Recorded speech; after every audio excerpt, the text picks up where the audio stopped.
Hello दोस्तों, free education में आपका स्वागत है। आज मैं मॉडर्न हिस्ट्री का पहला क्लास पढ़ा रहा हूँ। जो मॉडर्न हिस्ट्री का एस के पांडे का ये नोट्स होगा। जो एस के पांडे और राजीव अहिर का जो मॉडर्न का बुक है उसी का नोट्स होगा दोस्तों, आप देख लीजिए बुक। इसी का कीवर्ड निकाला हुआ है जो आपको एग्जाम में कहीं ना कहीं बहुत हेल्पफुल होगा। इसी तरीक़ा से सारे सब्जेक्ट का मैं, जैसे एनसीईआरटी हो गई, एनसीईआरटी का भी नोट्स, ऑल सब्जेक्ट का नोट्स आपको बना के दूंगा। तो हिस्ट्री, ज्योग्राफी, इकोनॉमी, आप किसी भी एग्ज़ाम का तैयारी करते हैं जैसे आईएएस, पीसीएस, रेलवे, टीचर, आपको हिस्ट्री का सारा सब्जेक्ट का इसी तरीके से नोट्स मिलेगा दोस्तों। अगर आप इसे नोट डाउन करते तो बहुत हेल्पफुल होगा, मुझे विश्वास है कि इससे आपको बहुत लाभ मिलेगा। अगर आपको पीडीएफ चाहिए तो आप ज़रूर कमेंट कीजिएगा, आपको टेलीग्राम पे पीडीएफ मिल जाएगा इसका, वहाँ से भी आप पढ़ सकते हैं। आज देख लीजिए, भारत का व्यापार यूरोपों से कई मार्गों से होता था। मैं इसको पूरे इसके पांडे का एक निचोड़ बनाया जो को आपको एग्जाम में के लास्ट में अगर रिवीजन करना हो, जैसे पीडी एग्जाम में या कोई वनडे एग्जाम में, तो इसको आप इजीली आप रिवीजन 3-4 घंटे में कर सकते हैं, जिससे आपको बहुत हेल्पफुल होगा, आप इजीली समझ सकते हैं। भारत का व्यापार यूरोपों से कई मार्गों से होता था, कई मार्गों से होता था। पहला मार्ग क्या था? एक मार्ग फारस की खाड़ी के तक समुद्र के रास्ते जाता था, यह ज़्यादा प्रचलित था, यह ज़्यादा प्रचलित था। दूसरा मार्ग क्या था? देख लीजिए, लाल सागर के रास्ते जाता था। इस रास्ते में कोहरे के कारण थोड़ा कठिनाई होता था। जो ये लाल सागर वाले रास्ते था, इसमें थोड़ा कठिनाई होता था। लाल सागर से होकर मिस्र के सिकंदरिया तक थल मार्ग और वहाँ से समुद्र के जरिए वेनिस और जेनेवा तक पहुँचता था। दोस्तों, ये इंट्रोडक्शन ही क्लास मान लीजिए कि कैसे कैसे यूरोप व्यापार होता था, ये मैं बता दे रहा हूँ। सेकेंड क्लास में आपको शुरू होगा पहला चैप्टर यूरोपीय कंपनी का आगमन से, तो पूरे मॉडर्न इसमें पढ़ाया जाएगा। जो आपकी अगर नोट्स कर लेते हैं तो एग्जाम के समय में दोस्तों आप इजीली 4 से 5 घंटे में रिवीजन करके आप जा सकते हैं, क्योंकि मॉडर्न हिस्ट्री से एग्जाम में 30 से 35 क्वेश्चन, जैसे बीपीएससी, यूपीपीएससी, चाहे रेलवे, कोई भी एग्जाम में मान लीजिए इजीली पूछते हैं, 30 से 35 क्वेश्चन आ जाते हैं, इसलिए आपके लिए बहुत हेल्पफुल होगा। तीसरा देख लीजिए, मध्य एशिया, रूस तथा बाल्टिक सागर को पार करता हुआ जाता था। 1453 में कस्तुतुनिया पर तुर्कों ने अधिकार कर लिया। कब कर लिया था? 1453 में कस्तुतुनिया पर तुर्कों ने अधिकार कर लिया था। पुर्तगाली, पुर्तगाल के नाविक बार्थोलोमेडियाज ने 1487 में उत्मासा द्वीप की खोज की थी। वो घूमते घूमते उत्मासा द्वीप की खोज कर डाला था। कौन? बार्थोलोमो डियाज, याद रखिएगा। किसने कर दिया था? 1487 में बार्थोलोमेडियाज खोज कर दिया था। 1494 में स्पेन निवासी कोलंबस ने, स्पेन कहाँ के थे? कोलंबस के ने अमेरिका की खोज की, जो कि भारत की खोजने निकले थे, लेकिन खोज डाले अमेरिका को। कब? 1494 में। 1498 में पुर्तगाल निवासी वास्को डी गामा, याद रखिएगा दोस्तों, कोलंबस जो था वो था स्पेन का, लेकिन वास्को डी गामा था पुर्तगाल का। भारत की खोज कर डाला। इसमें दोनों उल्टा हो गया था, कोलंबस खोजने आया था भारत का, तो खोज डाला अमेरिका। वास्को डी गामा, तो इस दोनों में उल्टा हो गया था।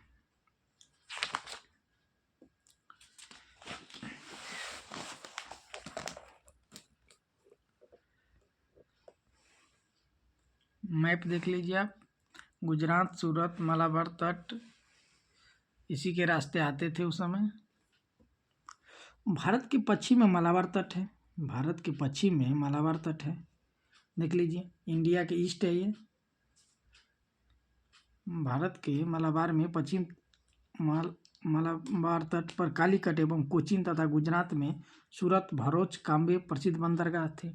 उस समय का यही तो प्रसिद्ध बंदरगाह थे। भारत के पश्चिम में मालाबार थे, कालीकट, कोचीन, गुजरात, सूरत के भरूच, ये प्रमुख बंदरगाह थे उस समय का। कोरोमंडल तट में चेटियार समुदाय रहता था। कोरोमंडल क्षेत्र में चेटियार समुदाय रहता था और कोरोमंडल तट से लेकर मलक्का तक का व्यापार में महत्वपूर्ण भूमिका इनका था। किसका था? चेटियार समुदाय का। यहाँ पर चुलिया मुसलमान भी रहता था। आप इसमें पढ़िएगा इसके पांडे में तो आपको मिलेगा, लेकिन मैं सारा को नोट्स बना दिया इसलिए कि आपको कहीं दिक्कत ना हो। चुलिया मुसलमान रहता था। पुर्तगाल देख लीजिए, पुर्तगाली। वास्को डी गामा ने उत्तमाशा द्वीप का चक्कर काटते हुए गुजराती, अगर आपको कोई अक्षर आपको सही से नहीं पढ़ पाए तो इसलिए मैं बोल बोल के आपको बता रहा हूँ कि अगर आप लिखना चाहें तो बिल्कुल लिख सकते हैं।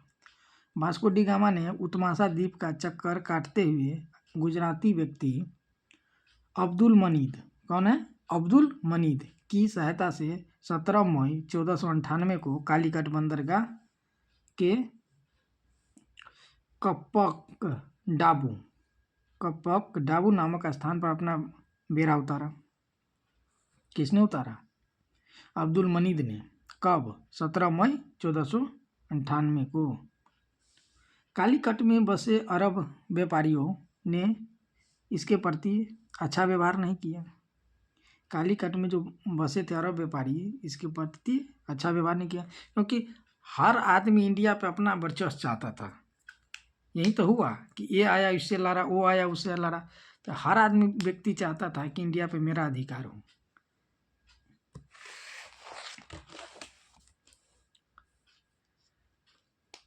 कालीकट के हिंदू राजा जमोरीन थे। कालीकट के हिंदू राजा कौन थे? जमोरीन थे। दोस्तों एक ही बात ऑब्जेक्टिव भी फैक्ट करा दिया जाए तो उसे भी आपको कॉन्सेप्ट नहीं क्लियर होगा, इसलिए डिस्क्रिप्शन में लिख के नोट्स बना दिया ना, जिससे आपको एक थ्योरी बैज हो जाएगा ना, कि आपको याद होने में होगा, कि आपको कहानी जैसी याद हो जाए। कालीकट के हिंदू राजा कौन थे? जमोरीन थे। ने इसका स्वागत किया। उसने विरोध किया लेकिन जमोरीन ने इसका स्वागत किया और मसाला ले जाने के लिए अनुमति दे दी। दोस्तों मसाला इतने होते थे इंडिया में जो 100 गुना मुनाफा कमाते थे। जो ये लोग थे इंडिया से मसाला ले जाकर के विदेश में बेचते थे, उसमें 100 गुना मुनाफा कमाते थे, क्योंकि उस समय से ही भारत की मसाला फेमस था, आज भी है प्रसिद्ध। 1500 ईस्वी में पेड्रो अल्बोड्रेज कैब्रल के नेतृत्व में द्वितीय पुर्तगाली अभियान कालीकट पहुंचा। द्वितीय अभियान पहुंच जाता है कालीकट, और कालीकट बंदरगाह से एक अरबी जहाज पकड़कर जमोरीन को उपहार स्वरूप दे दिया जाता है। इस लड़ाई में पुर्तगाली जीत जाता है। यहाँ पे पुर्तगाली जीत जाता है। किसने पकड़ कर दे देता था? पेड्रो अल्बोरेज कैब्रल के नेतृत्व में द्वितीय पुर्तगाली अभियान कालीकट पहुंचा और कालीकट बंदरगाह से एक अरबी जहाज पकड़ लिया। यहाँ पे अरब उसको हरा दिया, जमोरीन को उपहार स्वरूप दे दिया। इस लड़ाई में पुर्तगाली जीत जाता है। 1502 आ जाता है। 1502 में वास्को डी गामा पुनः भारत आया। कब आता है?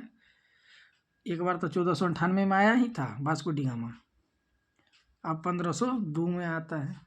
इसको मैं और अच्छा से जब पुर्तगाली फर्स्ट चैप्टर पढ़ाऊँगा तो पढ़ाऊँगा। मैं थोड़ा ओवरव्यू दे रहा हूँ आपको कुछ चैप्टर का, कि आपको समझने में दिक्कत ना हो। पुर्तगाली चैप्टर जब मैं पढ़ाऊँगा यूरोपीय कंपनी का आगमन, तो उसमें अच्छे से और पढ़ाया जाएगा आपको। 1502 में वास्को डी गामा पुनः भारत आता है। 1498 में एक बार आया था। फ्रांसिस्को डी अल्मीडा 1505 से 1509 तक शासन था इसका। किसका था? फ्रांसिस्को डी अल्मीडा का। अल्फासो डी अल्मेडा 1505 से 1509 तक उसका शासन रहता है। अल्मेडा को भारत का प्रथम पुर्तगाली गवर्नर बनकर 1505 में भेजा गया था। किसको भेजा गया था? अल्मीडा को भारत का प्रथम पुर्तगाली गवर्नर बना के कब भेजा गया था? 1505 में। और रहता कब तक है? 1509 तक, याद रखिएगा। प्रथम पुर्तगाली गवर्नर कौन था? अल्मीडा। ब्लू वाटर पॉलिसी, शांत जल की नीति अपनाई थी। किसने? यही ने, अल्मेडा ने। एग्जाम्पल में देखिए उद्देश्य क्या था इसका? हिंद महासागर में शांतिपूर्ण व्यापार करना था। 1508 में संयुक्त मुस्लिम नौसैनिक बेरे गुजरात पलसमिस्त पर तुर्की से चोल के समीप युद्ध हुआ, जिसमें यह पराजित हुआ। इसका पुत्र मारा गया। इसमें किसका? अल्मेडा का। इसका शासन कब था? 1505 से 1509 तक। पहला पुर्तगाली गवर्नर अल्मेडा ही था। इसने क्या क्या किया था? ब्लू वाटर पॉलिसी दी थी। तो ये सब याद रखिएगा। इसका क्या उद्देश्य था? शांतिपूर्ण व्यापार करना।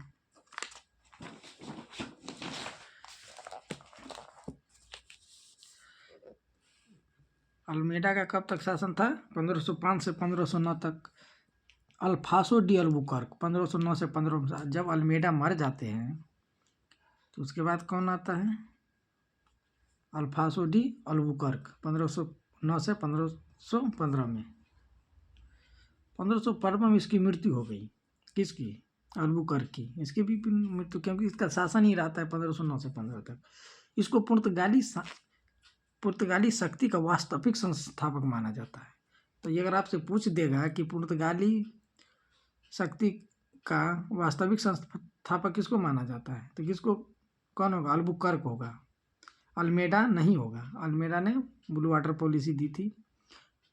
1505 से 1509 तक उसका शासन रहा था, याद रखिएगा। अल्बुकर्क का जो शासन था, वास्तविक संस्थापक अल्बुकर्क माना जाता है।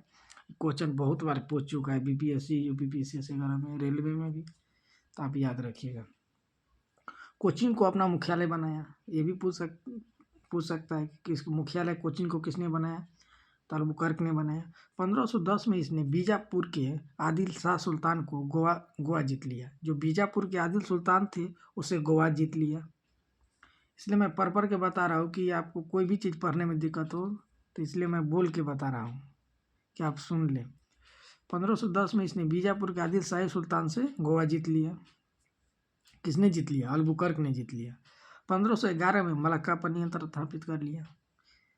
मतलब इसकी पॉलिसी यही था कि वर्चस्व जमाना, आते ही वर्चस्व जमा रहे थे। 1515 में फारस की खाड़ी के मुख पर स्थित हमरूज पर अधिकार कर लिया। देख लीजिए, गोवा जीतता है, हमरूज पर अधिकार कर लेता है, वास्तविक संस्थापक पर बन जाता है।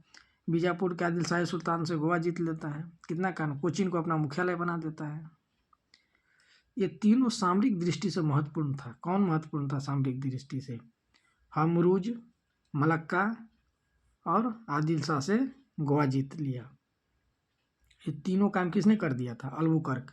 ऐसे याद रखिएगा। अगर इस तरीके से आप पढ़ते तो मुझे विश्वास है कि मॉडर्न हिस्ट्री में तो कहीं नहीं आपसे क्वेश्चन जाएगा इससे बाहर, बिल्कुल नहीं, एकदम आप बना पाइएगा।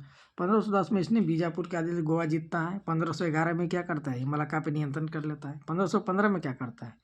हमरूज पर अधिकार कर लेता है। ये तीनों सामरिक दृष्टि से महत्वपूर्ण था। इसने भारत में अस्थायी पुर्तगाली आबादी बसाना चाहता था। क्यों बसाना चाहता था? ये भी मन में आता होगा ना, क्यों बसाना चाहता था? इसलिए इसने अपने देश में वासियों से आग्रह किया कि भारतीय स्त्री से शादी करे। तो ये भी क्वेश्चन बन सकता है कि अस्थायी पुर्तगाली आबादी बसाना किसने चाहता था? तो किसने चाहता? अल्बुकर्क ने चाहता था। अल्बुकर्क के बाद कौन आता है? वो तो नैनो डी कुन्हा 1529 से 1538 में इसका शासन रहता है। नैनो डी कुन्हा का 1530 में सरकारी कार्यालय को कोचीन से गोवा लाया इसने क्या करता है? सरकारी कार्यालय को कोचीन से गोवा लाता है। पुर्तगालियों ने 1534 में बेसिन पर और 1535 में द्वीप पर अधिकार कर लिया। 1534 में बेसिन पर और 1535 में द्वीप पर अधिकार कर लिया। इसी झड़प में बहादुर शाह ने समुद्र में गिरकर डूब गया। बहादुर शाह कब डूब गया? ये भी क्वेश्चन बहुत बार पूछा गया है, याद रखिएगा। किस लड़ाई में मरा वो? तो आप याद रखिएगा कि समुद्र में गिर कर मरा था, इसी झड़प में मरा था। 1535 में द्वीप पर अधिकार कर लिया। इसी झड़प में, जब द्वीप पे अधिकार कर रहा था पुर्तगाली ने, उसी झड़प में इसने बहादुर शाह ने समुद्र में गिरकर डूब गया था। 1538 ईस्वी में अदन पर तुर्क का प्रभाव स्थापित हो गया। किसका स्थापित हो गया? अदन का। अदन पर तुर्क का प्रभाव स्थापित हो गया।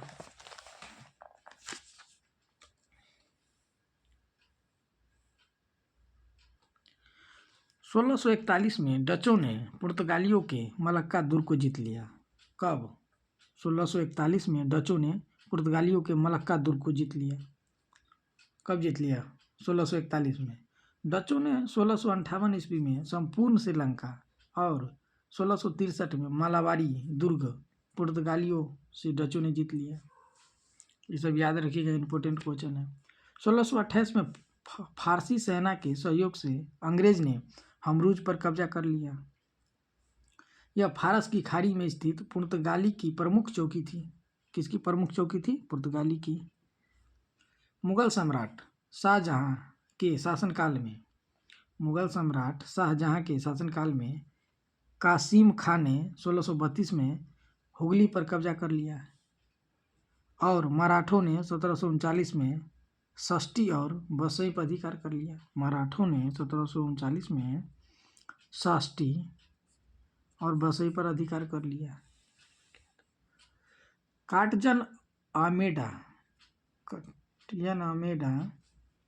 काफिला व्यवस्था को पुर्तगालियों ने लगाया था। काटज आमेडा काफिला व्यवस्था को पुर्तगालियों ने लगाया था। काटज आमेडा परमिट के बिना समुद्र में नहीं जा सकते थे। एक परमिट था, आप लोग याद रखिएगा कि काटज आमेडा पर काफिला व्यवस्था था, इसके बिना कोई समुद्र में नहीं जा सकते थे। इसके लिए शुल्क देना पड़ता था।